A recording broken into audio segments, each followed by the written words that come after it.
Halo Din, Assalamualaikum. Waalaikumsalam, apa Feb? Beri lakon na Ben? Ada apa? Keren nak ke rumah ya, makan rambutan. Kuh, mayu mun kunci cuy. Pas ajak salua, malah tak tedung lolo nang rumah na. Siap. Kira na oleh kok mun ngibetang emare. Ano apa penyambiman Ben Din? Imi pola deh oleh banyak Feb. Makanya nyambi sosaken pa ada Din. Aku, mapas nyolek deh ya. Febi mereka lah rambutan na. Engki bo, pun namang kata nikah. Ilala Din. Kayak kata nebo Din. Ilala. Engki, Assalamualaikum. Salam.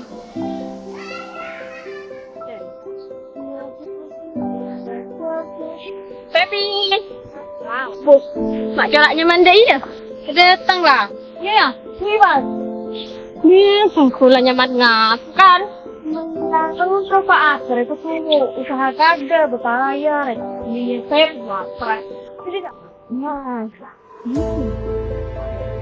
Ini cantiknya menu Din bentar. Ini lah tak pernah tahun nang. Kan bisa dinaya. Ini dai rambutan di kebaikan ego wah.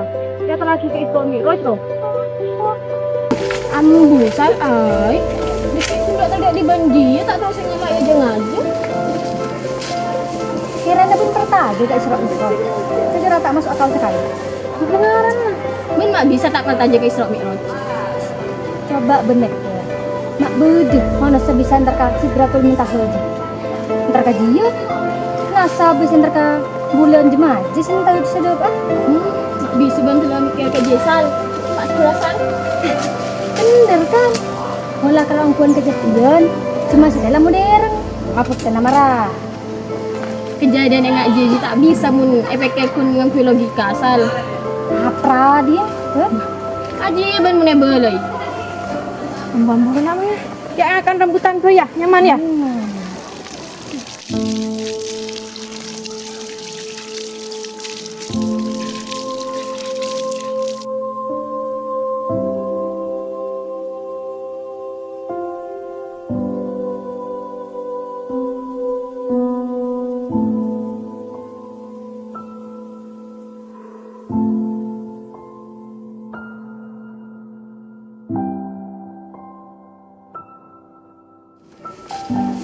Kiranya pun pertadi tak Isra Mi'raj. Sejarah tak masuk akal sekali. Kebenaran lah. Min mak bisa tak pertanya ke Isra Mi'raj. Coba bener ya. Mak bedeh mana sebisa antar ka Sidratul Muntaha aja. Antar ka dia. Nasa bisa antar ka bulan jemaah. Jadi tahu sedap ah. Mak bisa bantu lah mikir ke Jesal.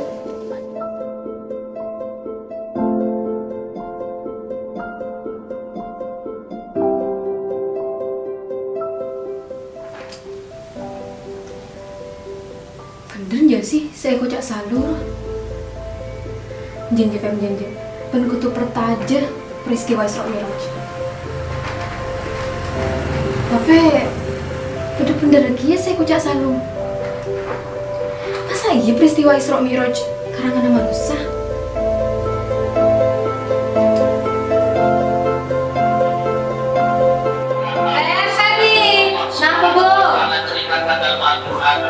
Apa di masih sorong ala rambutan bane bo Feb? Ikan bu. Sampai nanti lagi berkat ke masjid ke bayan apa bu? Ya tak ada nah aji pun tradisi nah. Kunda nih ke bu. Apa karep Feb? Ya bu, sudah mau kirim nih. Apa marah di mak rambut nah? Nah ada TV cara bu. Gila. Nih.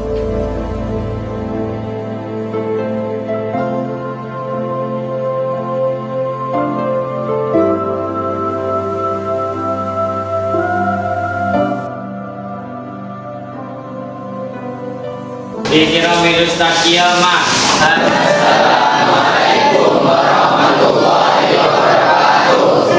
Waalaikumsalam warahmatullahi wabarakatuh. Lulusan. Baik, kita lanjutkan pelajaran hari ini. Kemarin kalian sudah saya instruksikan untuk membentuk kelompok. Dan hari ini kalian harus memulai pengambilan gambar untuk pembuatan video tentang percobaan hukum Newton. boleh milih materi hukum 1, boleh hukum 2, ataupun hukum 3. Biar lebih cepat, langsung silakan semuanya bergabung bersama kelompoknya masing-masing.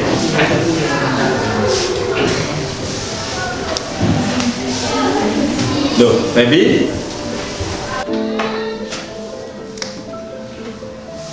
Kok tak gabung dengan kelompoknya? Iya Pak, ya maaf Pak.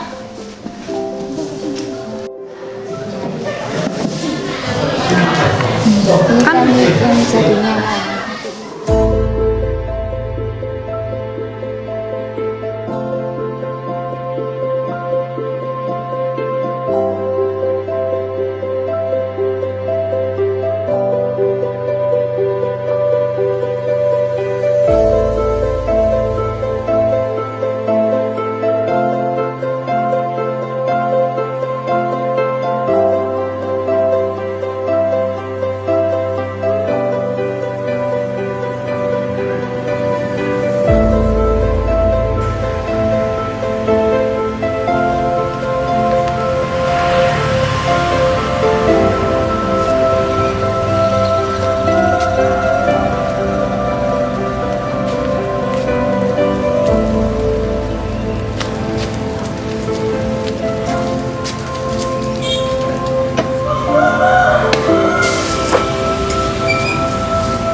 Assalamualaikum. Waalaikumsalam. Kamu, Feb? Iya Bapak. Mari, silakan duduk.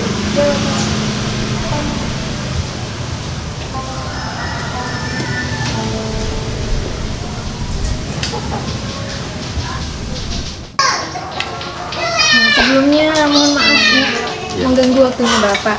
Di sini saya ingin menanyakan tentang sebuah teori yaitu relativitas waktu Bapak. Nah kebetulan kan sebentar lagi Isra Mi'raj. Ya. Nah ini saya searching Bapak di Google, di YouTube.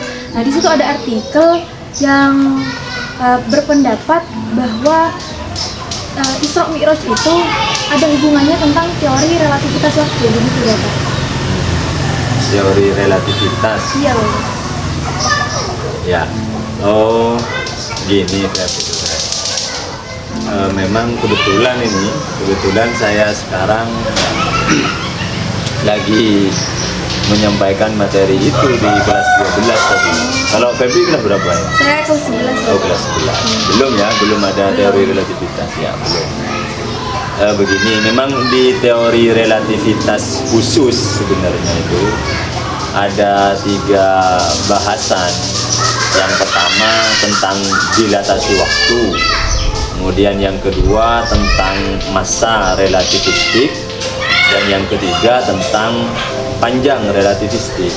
Nah, materi yang berkenaan dengan proses Isra Mi'raj itu yang dilatasi waktu ini, karena di situ perhitungan waktu untuk orang yang sedang diam dengan orang yang sedang melakukan perjalanan, tapi dengan syarat dia melakukan perjalanan itu memakai kendaraan yang kecepatannya mendekati kecepatan cahaya. Nah, itu perhitungan waktunya berbeda, yang kemudian disebut dilatasi waktu itu. Kenapa begitu Bapak? Nah, maksudnya berbeda begini, gampangnya tuh begini, Feb. Orang yang sering melakukan perjalanan biasanya cenderung awet muda biasanya. Kok bisa berhubungan dengan wajah Bapak? Nah, nanti kalau kamu sudah secara perhitungan ada itu nanti. Jadi memang perhitungan waktu, contoh biasanya ada 2 anak kembar, biasanya itu yang sering dimunculkan di soal biasanya, dan lumayan unik ini. 2 anak kembar, satunya misalkan sedang belajar di bumi. Sedangkan satunya sedang riset keluar angkasa misalkan. Nah, karena dia riset keluar angkasa, begitu otomatis kan selalu ada di kendaraan. Nah, itu ketika dia pulang, misalkan yang di bumi itu dia masih usianya bertambah 10 tahun misalkan. Dia bisa jadi begitu pulang ke bumi, rasanya sebenarnya usianya tidak bertambah 10 tahun, bisa di bawahnya. Entah itu 8 tahun atau 9 tahun, begitu. Itu teori tentang dilatasi waktu. Jadi terjadinya selisih itu yang kemudian disebut sebagai dilatasi waktu. Nah, kalau dikembalikan ke proses peristiwa Isra Mi'raj tadi, begini. Kan tadi syaratnya harus menaiki kendaraan yang mendekati kecepatan cahaya, kan begitu. Nah, kita semuanya tahu di proses Isra Mi'raj itu Nabi kita kan menaiki sebuah kendaraan tuh. Tahu kamu apa namanya? Ya, buruk kan. Nah, itu buruk. Nah, buruk itu ada yang mengatakan itu seekor burung. Nah, iya Bapak. Nah, begitu. Nah, tapi juga ada informasi yang di agama kita bahwa buruk itu sebenarnya kumpulan malaikat yang bergabung semuanya menyerupai, membentuk sebuah burung yang kemudian dinaiki oleh Rasulullah.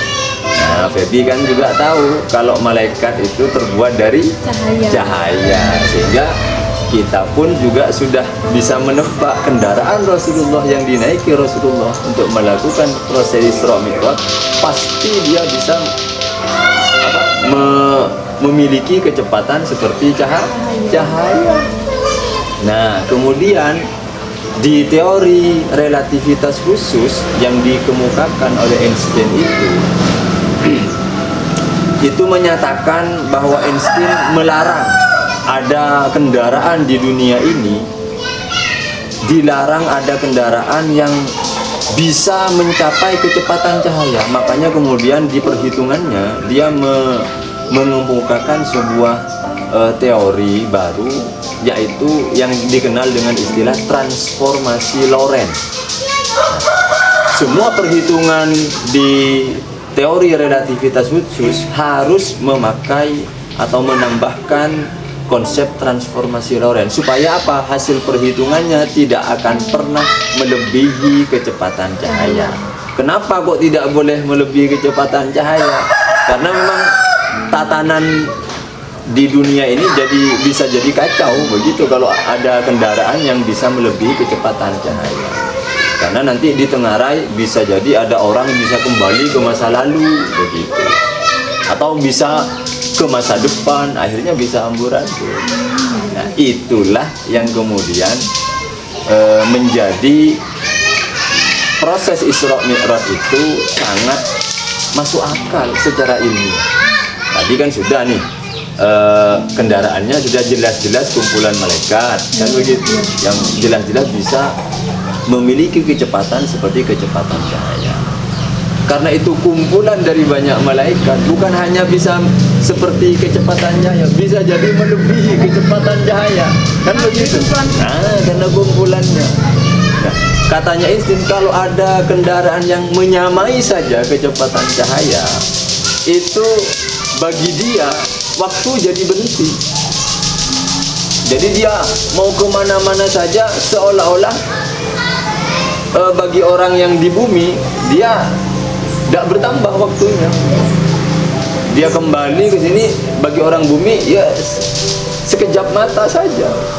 Nah, itulah kemudian kenapa di proses Isra Mi'raj itu Rasulullah bisa bertemu dengan nabi-nabi sebelum beliau. Nah, karena sudah bisa melebihi kecepatannya, bisa kembali ke masa lampau, bisa ke masa yang akan datang. Makanya beliau kadang juga ditampakkan, kenapa itu kok disiksa seperti ini? Nah, itu kan sudah berada di masa yang akan datang, sudah di hari pembalasan seperti itu. Tadi Bapak bilang itu kecepatan cahaya, Bapak. Jadi bagaimana kondisi tubuh Rasulullah ketika menaiki buruk itu Bapak? Kan itu memang sangat cepat kan Bapak? Ya, betul. Nah, bagus itu. Nah, jadi di agama kita juga sebelumnya itu ada penjelasan bahwa sebelum Rasulullah melakukan proses Isra Mi'raj itu, tubuh Rasulullah sendiri itu masih dibersihkan, dibedah. Mungkin bisa jadi proses bedahnya sama seperti pembedahan sekarang atau bisa terkonsep yang lain begitu ya. Dibedah yang jelas, terutama batinnya kayak rasa iri, rasa dengki, rasa hasud itu dihapus dulu dari hatinya, sehingga apa? Yang jelas ini begini juga, itu proses untuk merubah atau menyesuaikan kondisi tubuh Rasulullah kita itu supaya secara manusiawi dia tetap layak untuk bisa melakukan proses Isra Mi'raj. Seperti begini Feb, kalau kamu pergi ke NASA misalkan, orang yang akan dikirim ke luar angkasa itu tidak merta-merta langsung disuruh berangkat. Mereka harus berlatih dulu bagaimana nanti kalau di sana tidak ada gravitasi, cara makannya gimana, cara minumnya gimana. Ya kita minum enak, airnya langsung jatuh ke bawah. Kalau di sana ada gravitasi, jangan-jangan diminum nanti masuk ke hidung, kan begitu. Nah, jadi ada proses persiapan juga. Jadi juga informasinya begitu.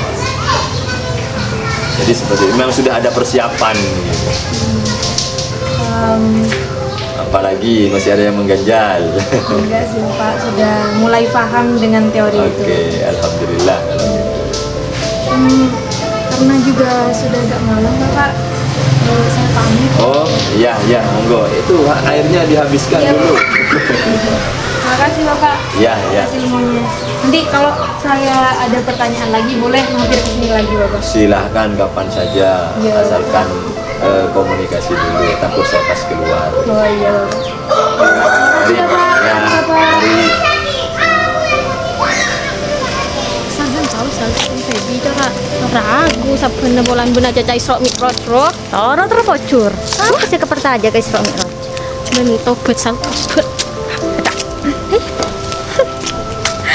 Bocor, enggak pertajam. Cetusan bensal. Saya estetik sal bongcet lah. Mungkin, Sal. Oi, Tahu, gara-gara saya bocah salu beri, kok agak ragu ke peristiwa sal pinter kan sal. Kalau gigi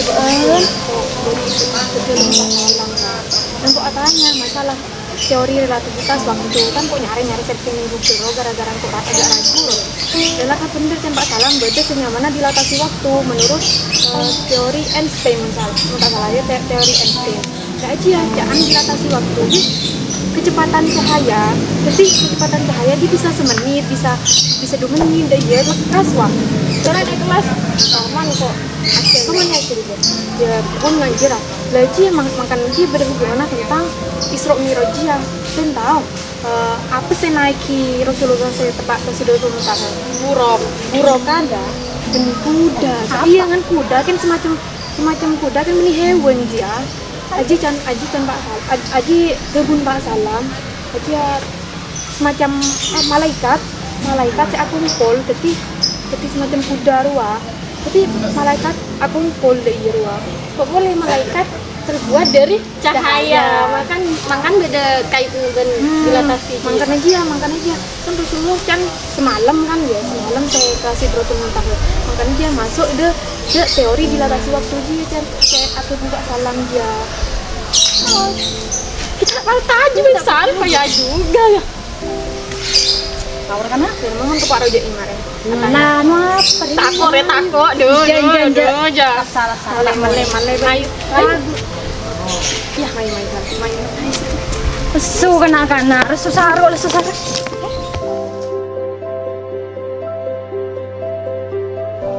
Assalamualaikum. Waalaikumsalam warahmatullahi wabarakatuh. Mampir TV bang ke? teman santuy. Hah? Teman santuy. Mbak ngopi kan? Nah, adanya. Gua dipersilahkan.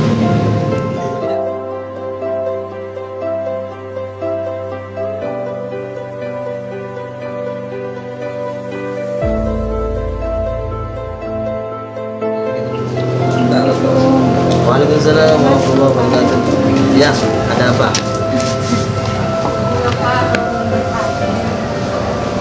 Mau tanya tanggal KUA. Enggak, Bapak. Bertanya kita terkait suami kau. Sangat. Ya, begini sebelumnya Bapak, kan kami pernah berkumpul ini Bapak. Maaf ya. Lanjut. Dan memang pada waktu itu kami berbicara tentang Isra Mi'raj. Ada sanggahan dari Salu Bapak. Hal Isra Mi'raj tersebut. Lalu yang mengatakan bahwa Salu ragu Bapak akan peristiwa Isra Mi'raj tersebut. Nah, Salu juga mengatakan bahwa pada modern yang sekarang, pada zaman yang sekarang, itu secara logika itu tidak masuk akal Bapak. Ya, jadi dan kemarin juga saya sempat Bapak salam untuk menanyakan perihal Isra Mi'raj juga gitu Bapak. Dan itu juga ternyata memang berhubungan tentang teori fisika juga. Namun saya masih agak ragu Bapak di sini. Di sini saya ingin menanyakan yang masuk dalam keagamaan itu bagaimana Bapak? Dan pandangan agama. Bismillahirrahmanirrahim. Kalau pandangan agama sudah jelas dalam konteks tekstualnya saja sudah jelas. Ayatnya adalah surah Al-Isra ayat 1 diawali dengan subhan. Subhan itu para mufassir mengatakan maha suci. Artinya sesuatu yang terjadi itu adalah sebuah kehebatan yang memang tidak bisa dirasukan dengan akal. Maka Allah mengawali ayat itu dengan subhanalladzi asra yang diminta dan dirahmati. Jadi memang tidak semua kejadian itu bisa dirasionalkan dengan akal kalau menurut kacamata akal. Tapi kita akan melihat dari segi kacamata akidah. Maka kemudian di beberapa literasi itu dijelaskan bahwa yang membawa Nabi Muhammad itu kan malaikat. Malaikat itu terbuat dari cahaya. Dan cahaya mungkin dari teori fisika sudah ditentukan bagaimana kedahsyatnya ciptaannya. Makanya dari itu juga bisa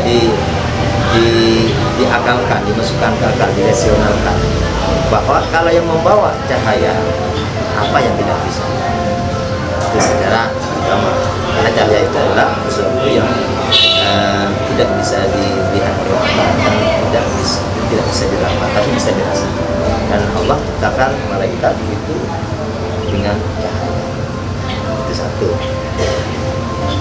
Ini juga Bapak, saya ingin menanyakan sebelum Rasulullah berangkat ke Sidratul Muntaha itu apa saja yang terjadi Bapak?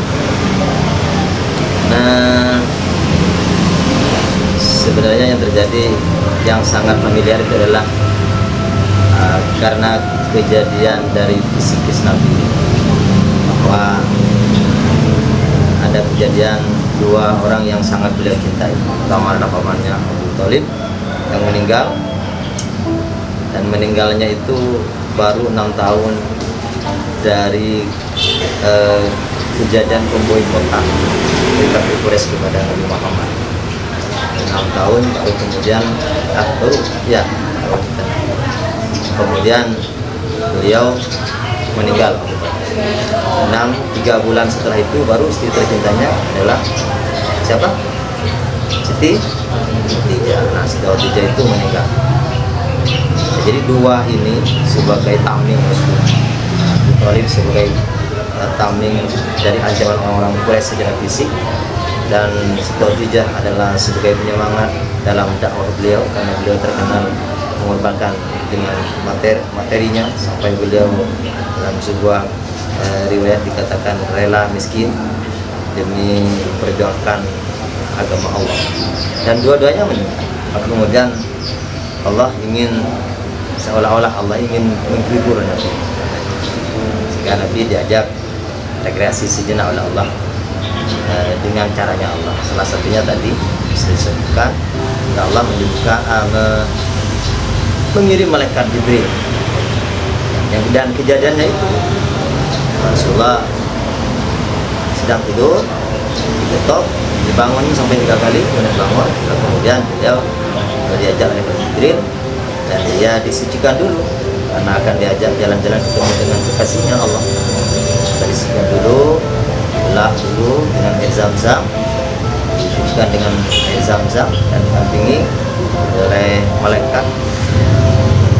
Dalam kitab Al-Fir itu dikatakan dengan malaikat PKI dan setelah itu Rasulullah buang kotoran-kotoran hatinya dengan air Zam-Zam, dia sombong, ujung dan lain-lain dibuang karena tidak pantas zat yang suci, tidak pantas zat yang suci yang akan menghadap kepada Allah, mereka hamba yang bersih adab.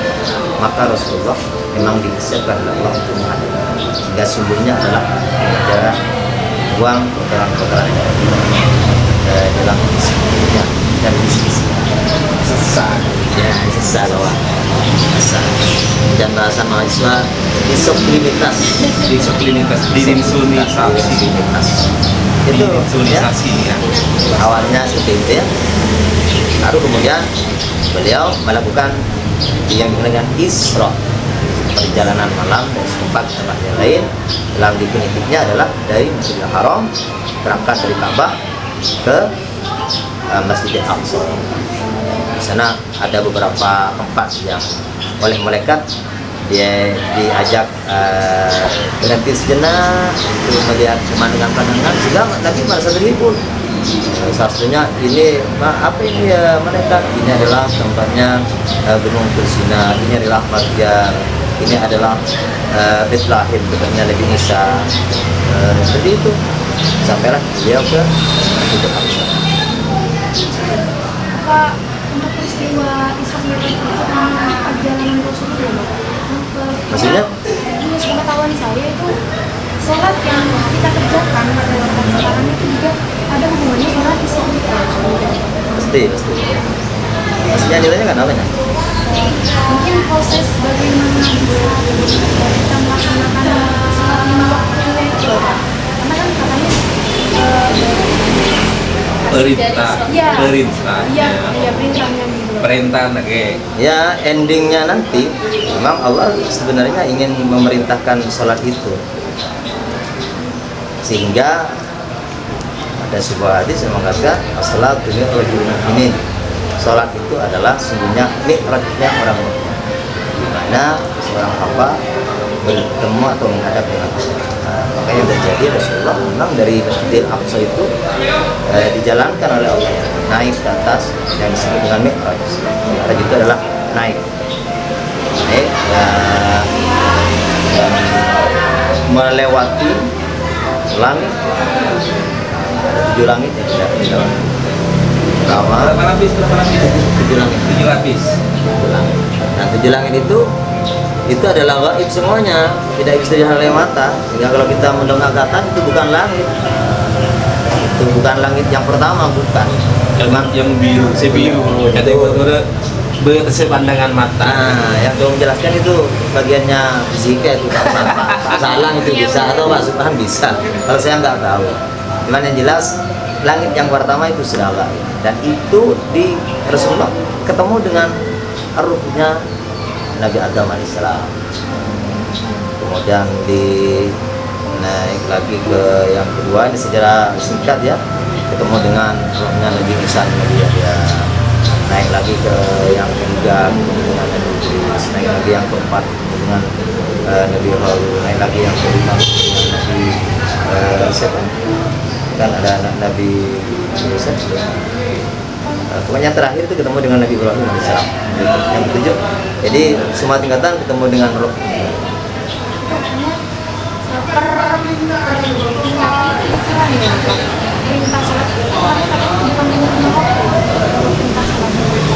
Nah, oh ya, nanti dah di Sidratul Muntaha itu lah nanti proses percakapan Nabi Muhammad dengan Allah. Nah, jadi di ujung Sidratul Muntaha itu ada namanya Rofrof, alam Rofrof. Dan di sana itu tidak bisa ditembus oleh malaikat Jibril, sehingga malaikat Jibril hanya jatahnya jatahnya tidak sampai ke tempat yang ditempati oleh Nabi Muhammad ketika bersua dengan rohnya. Walaupun Nabi Muhammad ngajak kepada Malaikat Jibril, tapi Malaikat Jibril bilang, mohon maaf wahai sahabatku Muhammad, kalau saya ikut maka saya akan terbang. Maka di sana nanti cuman saat bersua dengan rohnya, maka kalimat yang pertama muncul dari Rasulullah adalah at-tahiyyatul mubarakatus salawatut thayyibatulillah. Lalu Allah jawab, assalamualaikum warahmatullahi wabarakatuh. Baru Nabi Muhammad tidak egois, karena Allah hanya mendoakan Nabi, maka Nabi masih ingat kepada kita umatnya dengan cara menjawab assalamualaikum wa ala ibadillahi sholihin. Selamatan bagi kita dan bagi hamba-hamba yang soleh. Itulah kecintaan Nabi kepada kita. Nah, saat itulah baru Allah memerintahkan sholat yang sudah tadi sebutkan 50. Baru kemudian Rasulullah gembira dan mau pulang bersama Nabi Jibril. Nanti ketemu dengan Nabi Musa itu di langit yang tertutup. Ada apa? Ada perintah apa wahai Muhammad? Kira-kira begitulah bahasa sekarang. Wahai sahabatku, ada perintah apa dari Allah? Sholat berapa kali? 50 waktu. Kembali kamu irji ila rabbik, di bahasanya Nabi Musa, kembalilah kepada Tuhanmu. Atas al-tahfif, maka mintalah kamu keringanan. Fa inna ummataka la tuti'an al-dzalik, karena umatmu itu tidak akan mampu melaksanakan seperti itu. Kenapa Nabi Musa bilang seperti itu? Satu, umatnya Nabi Muhammad ini ya kecil-kecil. Nomor dua, umatnya Nabi Musa dibandingkan umatnya Nabi Musa besar-besar. Dan umatnya Nabi Musa itu juga tidak sanggup dengan sesuai perintah dari Allah. Makanya disuruh nego. Kemudian tawa. Jadi Nabi Muhammad menghadap lagi ke Allah, dikurangi 5, kembali lagi ke Musa, terus mondar-mandir sampai 5 kali. Baru kemudian Nabi Muhammad mengatakan, sudah cukup Nabi Musa, saya malu kepada Tuhan. Nah, dan itulah oleh-oleh Isra Mi'raj. Jelas sekali bahwa peristiwa Isra Mi'raj ini adalah perjalanan yang luar biasa. Siap. Karena saat kita kemudian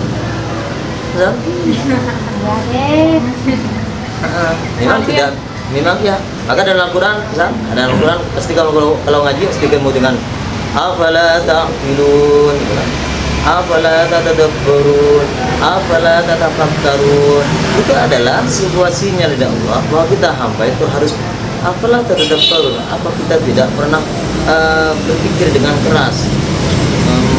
Apalah ta'qilun, apa kita tidak punya akal? Apalah tatafakkurun, apa kita tidak pernah berpikir? Maka pikiran antara Nabi yang berangkat ke Sidratul Muntaha itu kalau dipikir dengan akidah dan dipikir dengan ilmu yang sains sekarang, tidak akan ada yang kontradiktif.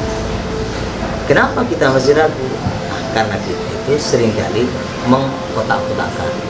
Oh, ini adalah fisika, oh ini adalah agama, seolah-olah tidak ada titik temu. Tapi Allah memberikan sinyal, disuruh pikir. La yanzuruna ila al-ibli kayfa khuliqat wa ila as-samaa'i kayfa rufi'at wa ila al-jibali kayfa nusibat. Fadzakir. Jadi itu hasil fadzakir itulah barulah yang namanya ilmu sains. Nah, dan sainnya nanti tanya sama yang berkompeten ya. Apa dia? Ya, kira-kira apa subhanallah. Jadi Seperti itu ya. dari model lo cari tanah sama asabul kaf gitu ya. Iya. Dari dulu berapa? 309 tahun terasa 1 hari. Apalagi ada? Itu ada yang itu siapa baby? Asabul kaf itu kalau diibaratkan juga tidak masuk akal. 309 tahun terasa 1 hari, gimana hitungnya kan ya? mungkin yang perlu diperjelas itu mungkin maaf, coba Anda pikir apakah Rasulullah itu Isra-nya itu dengan ruh apa dengan jasad? Ayo coba juga kurang Mungkin Dina paham Dina ini paham. Oh dia paham. Maka itu yang mungkin yang perlu diperjelas. Coba kita pikir ayo, pikir-pikiran. Kalau Nabi Muhammad itu mi'rajnya dengan Malaikat Jibril dengan hanya dengan roh, berarti Allah tidak akan mengatakan dalam Al-Quran Subhanalladzi asra bi 'abdi, hamba itu berarti ruh ada dalam jasad.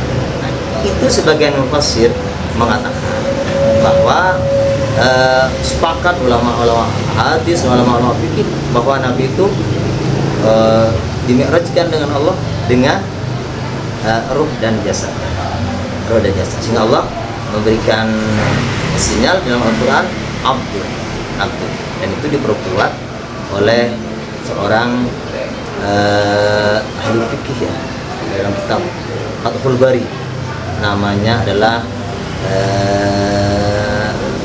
Ibnu Hajar Al-Asqalani, dan itu ditopang dengan Ibnu Qayyim Al-Jauziyah yang mengatakan memang bahwa Nabi Muhammad itu adalah mi'rajkan dengan ruh dan jasadnya.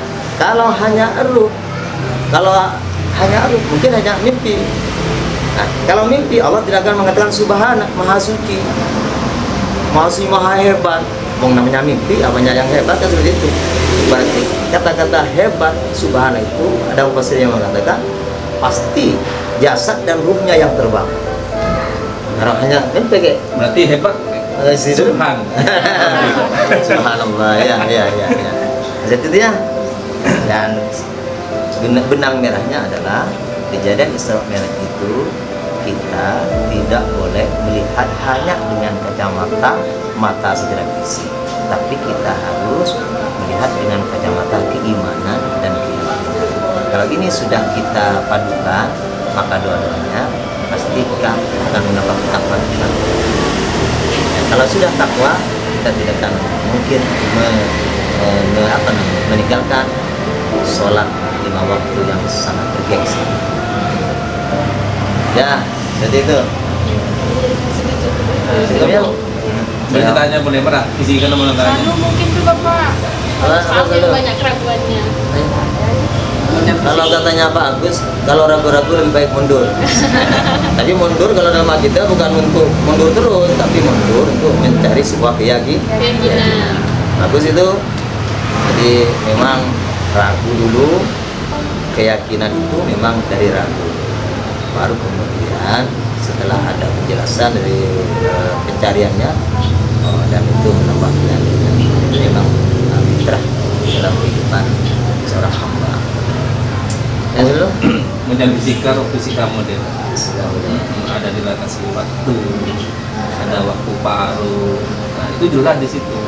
Ini pernah saya ikut seminar dulu itu tentang Ashabul Kahfi itu ya, 309 tahun. Itu ternyata setelah dimasukkan ke rumus di fisika modern itu T sama dengan akar berapa itu bersama, itu ketemu 1 ternyata. Artinya itu klop gitu loh. 309 itu dimasukkan ke persamaan T-nya itu ketemu 1, berarti masuk akal gitu. Berarti antara Ashabul Kahfi dengan persamaan yang ada di fisika modern itu masuk akal, karena jawabannya sama dengan 1. Itu saya pernah ikut dulu itu waktu di Malang itu, waktu saya dulu pernah ikut. Ternyata sudah ada dijelaskan ayat-ayatnya, cuma saya hilang itu semuanya sudah. Cuma yang saya ingat ketemu 1 di situ. Itu ada. ya. Masih ragu? Sudah terjawab semua. Bila sama beraktivitas dengan pernah meninggalkan sholat 5 waktu dalam keadaan apapun. Mau itu? Wujud sholat itu hanya ada dua. Yang pertama, kalau Anda tidur, ketiduran ditidurkan oleh Allah sedap. Nomor 2 itu kalau kita sedang apa namanya? Ya. Apa? Kau bin kita dari rumah mereka. Jadi memang nggak bisa sholat. Sholat itu adalah ada poin yang terpenting di dalam sholat, bahwa dengan sholat kita itu sudah ruh yang ada di jasad kita itu sudah berkomunikasi dengan Oh